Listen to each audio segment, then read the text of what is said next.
अगर working hours बढ़ते हैं तो आपकी सैलरी भी तो बढ़ेगी ना, एम्प्लॉयर का प्रोडक्शन भी बढ़ेगा, देश को भी फायदा होगा, मजदूर को भी फायदा होगा, एम्प्लॉयर को भी फायदा होगा। अगर हम वर्कर्स की बात करते हैं और अगर हम ऑर्गेनाइजेशन की बात करते हैं, ये जो 4 कोड्स लागू किए गए हैं, इनमें वर्कर्स के लिए क्या सुविधाएं रखी गई हैं, ऑर्गेनाइजेशन के लिए क्या रखी गई हैं, कि अगर ऑर्गेनाइजेशन किसी तरह से परेशान करता है तो वर्कर्स क्या कर सकता है, और अगर वर्कर किसी तरह से अपने कानूनों को गलत तरीके से इस्तेमाल करता है तो ऑर्गेनाइजेशन उसके खिलाफ क्या प्रक्रिया अपना सकता है? देखिए, ये बहुत अच्छा आपका क्वेश्चन है। आप देखेंगे तो लॉ जो है वो कभी एक तरफा नहीं रहा, वो कभी पक्षपात नहीं करता। हमारे जितने आप देखिए, जैसे सरकार एक एमएसएमई को फोकस कर रही है, जिस हिसाब से उस हिसाब से देखें तो एम्प्लॉयर के लिए भी बड़ी सोची समझी आपको स्ट्रैटेजी है। एम्प्लॉय को भी बहुत बड़ा सपोर्ट दे रहा है, साथ में एम्प्लॉय को भी सपोर्ट दे रहा है, दोनों चीजों पे काम हो रहा है। अगर मेरे नजरिए से हम देखें तो कैसे हो रहा है, इसको हम थोड़ा सा आपको एक छोटा सा एग्जाम्पल देके हम आपको बता सकते हैं। पहले विमेन जो वर्कर्स थी, जब प्रेग्नेंट होती थी तो उनपे कोई भी लॉज नहीं थे। उनका जो समय जो कठिन होता है उससे रिलेटेड कोई लॉज नहीं था। लेकिन आज आप देखिए, मैटरनिटी सोशल सिक्योरिटी कोड में, कोड ऑफ सोशल सिक्योरिटी में एक मैटरनिटी एक्ट है। मैटरनिटी एक्ट में एक प्रावधान है, उस प्रोविजन के तहत आपको 26 हफ्ते तक का सैलरी देने का प्रावधान, और सिर्फ उसमें क्या एलिजिबिलिटी पूरी करनी है, तो पूरी करनी है कि आपको 80% 80 डेज, पीछे के 12 महीने में उस ऑर्गेनाइजेशन में 80 डेज आपको काम करना है। अगर आप 80 डेज काम कर रहे हैं तो उस जगह पे आपकी एप्लीकेबिलिटी बन जाती है, और 26 वीक का आपको सैलरी देने का प्रावधान। अब बात यह आई कि सैलरी देने का प्रावधान है, तो ये सैलरी लाएगा कहां से एक एम्प्लॉयर, है ना? हर एम्प्लॉय के लिए, हर विमेन एम्प्लॉय के लिए लाएगा कहां से? तो उस जगह पे एक रूल बनाया गया कि आप ईएसआईसी में 4% जमा करिए, और अगर एक ऑर्गेनाइजेशन में ईएसआईसी कट रहा है तो अगर 4% आ रहा है तो वो पैसा, अगर ईएसआईसी में रजिस्टर्ड है, वो एम्प्लॉय अगर रजिस्टर्ड है, एम्प्लॉयर उस चीजों को कर रहा है, पेमेंट कर रहा है, तो उस जगह जो मैटरनिटी का जो खर्च है, जो एम्प्लॉयर के सर पे आ रहा है, वो खर्चा ईएसआईसी दे देता है। दूसरी चीज अगर आप ध्यान से देखें, एक पार्ट में अगर चीजों को देखें, अब बात यह आई कि आपका एक क्वेश्चन बड़ा लाजमी था कि इसका लोग गलत दुरुपयोग भी करते हैं। कई एम्प्लॉय हैं जो इसका गलत दुरुपयोग करते हैं। उसी जगह पे एक प्रोविजन और कहता है कि अगर ये कोई भी अगर सुरक्षा दी जा रही है और वो सुरक्षा को नहीं ले रहा है, या वो ड्रंक करके कर्मचारी अपने काम में जा रहा है या काम कर रहा है, तो उस जगह पे उसके सारे प्रोविजन्स खत्म हो जाते हैं, उस जगह उसके सारे अधिकार खत्म हो जाते हैं। तो ऐसा नहीं है कि हम एक एम्प्लॉय के नजरिए से देखें, एम्प्लॉय या एम्प्लॉयर के नजरिए से देखें, दोनों के एस्पेक्ट में काम हो रहा है। अब दूसरी चीज, अब जैसे छोटे छोटे जो एमएसएमई में छोटे छोटे जो एंटिटीज हैं, वो पीएफ अगर एम्प्लॉयर कंट्रीब्यूट करने लगेगा तो जाहिर सी बात है उसकी प्रॉफिट मार्जिन कम हो जाएगी, फिर वो क्यों एम्प्लॉय को हायर करे। उस जगह पे आप देखिए गवर्नमेंट कितनी इनिशिएटिव्स ली है। गवर्नमेंट आपके पीएफ का जो एम्प्लॉयर कंट्रीब्यूशन है वो खुद ही डाल रही है। वो अगले 2 साल 3 साल जैसे स्टेट गवर्नमेंट ये डिफर कर रहा है, स्टेट गवर्नमेंट के अनुसार से डिफर कर रहा है, आप देखिए उसके खाते में पेमेंट जा रहा है, एम्प्लॉयर के तरफ से सरकार उसका पेमेंट कर रही है। तो ऐसा नहीं है, अगर दोनों चीजें हैं, आपके हित में भी अगर रूल्स बने हैं तो उस जगह पे कई रूल्स ऐसे भी बने जहां पे एम्प्लॉय अगर उसका मिसयूज करता है तो उस जगह पे भी उसका एक्शन निर्धारित किया गया है। बिल्कुल, कोई किसी को यहां पर नुकसान ना पहुंचा पाए, उसी दायरे में रह करके ये कानून बनाए जाते हैं। लेकिन राजकुमार धोटे जी, अगर आप किसी तरह से परेशान हो रहे हैं, हम दोनों पर्सपेक्टिव की बात करते हैं, एम्प्लॉयर पर्सपेक्टिव की भी बात करते हैं और एम्प्लॉय पर्सपेक्टिव की भी बात करते हैं, तो आप कब कानून का सहारा ले सकते हैं? आप एवरी टाइम कानून का सहारा ले सकते हैं, ऐसा कुछ नहीं है। अगर एम्प्लॉयर के लिए अगर कोई तकलीफ दे है, अगर कोई आर्डर या कुछ गवर्नमेंट अगर कर देती है तो डायरेक्ट रेमेडी हाईकोर्ट को जाती है।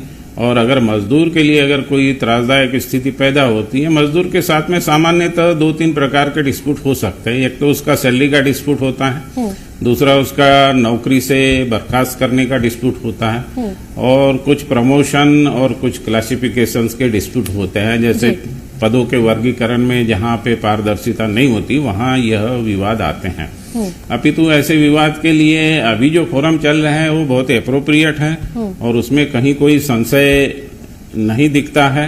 बशर्ते मेरा ये सोचना है कि सामान्यतः ये देखा गया है कि इंडस्ट्रियल ट्रिब्यूनल से अगर मजदूर को अगर अपील में जाना है या हायर अथॉरिटी में जाना है या वो इस श्रम न्यायपालिका के किसी निर्णय से असंतुष्ट होता है तो उसके लिए डायरेक्ट रेमेडी हाईकोर्ट कर दी गई है।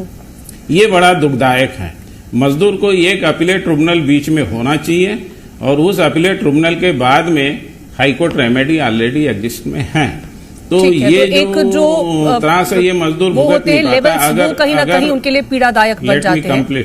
जी मेरा एक और सवाल आप ही से रहने वाला है राजकुमार। उसकी क्षमता नहीं होती डायरेक्ट हाईकोर्ट जाने। जी मेरा एक और सवाल आपसे रहने वाला है राजकुमार धोटे जी, क्योंकि अभी कुछ ऑर्गेनाइजेशंस ऐसे होते हैं जहां पर वर्किंग आवर्स जो हैं वो अलग होते हैं, जहां पर ये कहा जाता है कि आपको 8 घंटे काम करना है। कुछ ऑर्गेनाइजेशंस ऐसे होते हैं जहां पर आपको 9 घंटे काम करना है।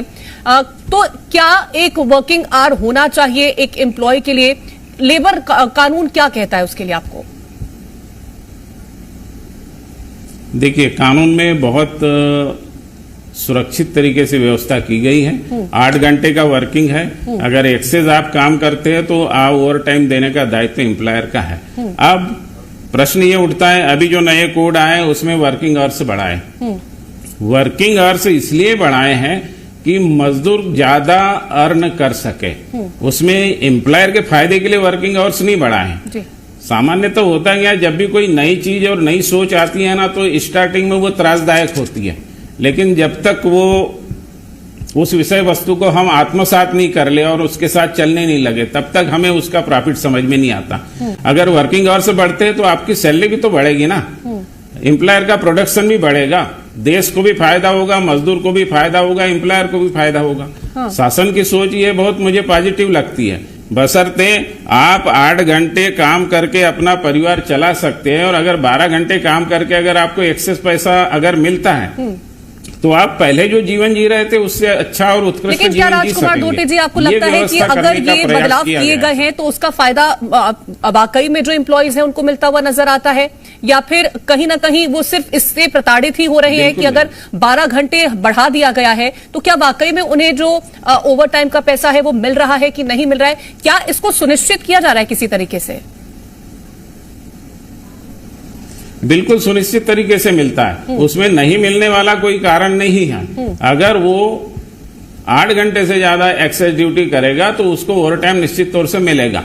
अब प्रश्न ये है कि कोई एम्प्लॉयर, मैं समझता हूं कोई छोटा मोटा कॉन्ट्रैक्टर या जहां 2, 4 या 5 एम्प्लॉय काम करते हो, जहां कोई प्रॉपर कंट्रोल नहीं हो, वहां ऐसी स्थिति उत्पन्न हो सकती है कि उससे बहुत ज्यादा काम कराकर उसकी मजदूरी का शोषण कर लिया जाए। उसके लिए भी फोरम निर्धारित है, उसको एप्रोप्रिएट फोरम में आना चाहिए। जो श्रमिक भाई अभी तक सब्सक्राइब नहीं किए हैं उनसे रिक्वेस्ट है कि आप सब्सक्राइब करें, बेल आइकन दबाएं, जो कि सही टाइम पे आपको सही न्यूज जो है मिलता रहेगा। ये तो उसको वो पैसा मिल सकता है, बशर्ते कारपोरेट सेक्टर में मैं देखता हूं कि जहां 100-200 से ज्यादा एम्प्लॉय काम करते हैं वहां ऐसी स्थिति देखने को नहीं मिलती है सामान्यतः। और वो अगर वर्कमैन ये समझता है कि मुझसे 8 घंटे से ज्यादा काम करा रहा है तो उसका कोई कंपल्सन नहीं है कि उसे 12 घंटे ही काम करना है। वो 8 घंटे काम करके और अपनी छुट्टी ले सकता है। हाँ, उसे अगर अपने लिए कुछ कमाना है तो गवर्नमेंट ने ये व्यवस्था की है कि 4 घंटे आप और काम करके और अपनी सैलरी और अपने जीवन को अच्छा चाहते हैं तो आप 8 घंटे से ऊपर काम कर सकते हैं ताकि वो कहीं ना कहीं आपके लिए फायदेमंद साबित हो। ये सरकार की मंशा रही है।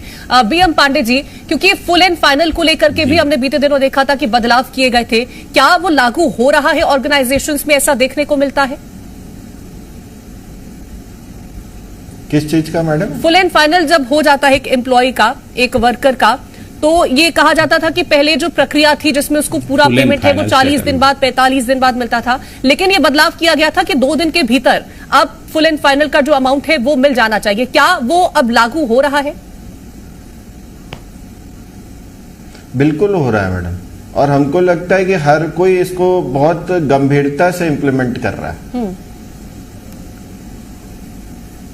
ठीक है, और एक और सवाल मेरा आप ही से रहेगा बीएम पांडे जी, क्योंकि जब अब कोई कानून बनता है तो ये देखा जाता है कि पूरे देश में वो लागू हो रहा है। क्या ये जो 4 पॉइंट्स जोड़े गए हैं, ये जो 4 कोड्स जोड़े गए हैं, वो पूर्ण भारत में लागू होते हैं या किसी राज्य में कुछ और इसमें एड ऑन होता है या फिर उनकी अपनी कोई एक स्टेटमेंट होती है? नहीं, ये हर जगह पे इम्प्लीमेंट होता है, लेकिन विद द टाइम जैसे हर जगह पे एक रीत है, हर स्टेट का अपना एक रीत है, उसमें थोड़ा सा कुछ अमेंडमेंट करके वो अपना कानून कुछ ले आते हैं उस पॉइंट पे। तो ऐसा नहीं है, वो हर जगह पे इम्प्लीमेंट होता है, सारे जगह पे इम्प्लाई, जैसे ग्रेचुइटी एक्ट हर जगह इम्प्लीमेंट होगा। मतलब जो कोड है वो तो सेंट्रल लॉ है, सेंट्रल लॉ में तो हर जगह पे इम्प्लीमेंटेशन होता है। और क्या कोई स्टार्टअप है उसके लिए अलग कानून होता है? ऐसा भी कुछ में चेंजेस किए जा सकते जी स्टार्टअप के लिए? अगर कोई स्टार्टअप है तो क्या उनका कोई अलग कानून होता है? क्या उन्हें कोई बेनिफिट सरकार पहुंचाती है? बिल्कुल बिल्कुल होती है, मैं उसके बारे में आपको बहुत डिटेल से बता देता हूँ। स्टार्टअप में जैसे सरकार क्या होता है, सेंट्रल एमएसएमई एक्ट है। एमएसएमई एक्ट तो माइक्रो स्मॉल मीडियम एंटरप्राइजेस अधिनियम के तहत पूरे देश में इंप्लीमेंट कर रहा है। लेकिन क्या होता है कि as per the budget of the state government, वो गवर्नमेंट उसके बेसिस पे डिसाइड करती है, उसके बेसिस पे एक्शंस लेती है और उसके बेसिस पे वो सब्सिडी, कंट्रीब्यूशन, इस तरह की फंडिंग देती है। अगर आप ध्यान से देखें तो अपने यहाँ पे जो कुशल रोजगार योजना है उसको अगर आप ध्यान से देखें, या जो अभी एम्प्लॉय अभी 15-25 एम्प्लॉय तक सब्सिडी दे रही है सरकार, वो अगर एमपी में देखेंगे तो एमपी में 25 एम्प्लॉय तक पूरा छूट दे रहा है। 15,000 रुपए आपको सैलरी आपको एम्प्लॉयर को पेमेंट कर रहा है। वो कह रहे हैं कि 25 एम्प्लॉय आप रखिए, 25 एम्प्लॉय तक का सारा पेमेंट जो है वो हम पे करेंगे, मतलब 15,000 तक का पेमेंट हम सब्सिडी के तौर पे आपको देंगे। लेकिन यही आप छत्तीसगढ़ चल जाइए, छत्तीसगढ़ में वो बदल जाता है। यही आप दिल्ली चले जाइए, वहां बदल जाता है। फिर आप वो बजट के अकॉर्डिंग वो उस प्रोग्राम को धीरे धीरे इंप्लीमेंट करते हैं। तो अधिनियम तो हर चीज पे उनके लिए कानून में जो 4 नए कोड्स लागू किए गए हैं इस उद्देश्य के साथ ही किए गए हैं ताकि उन्हें फायदा पहुंचे और किसी तरह से वो इसका नुकसान ना झेले। फिलहाल बहुत शुक्रिया आप दोनों खास मेहमानों का।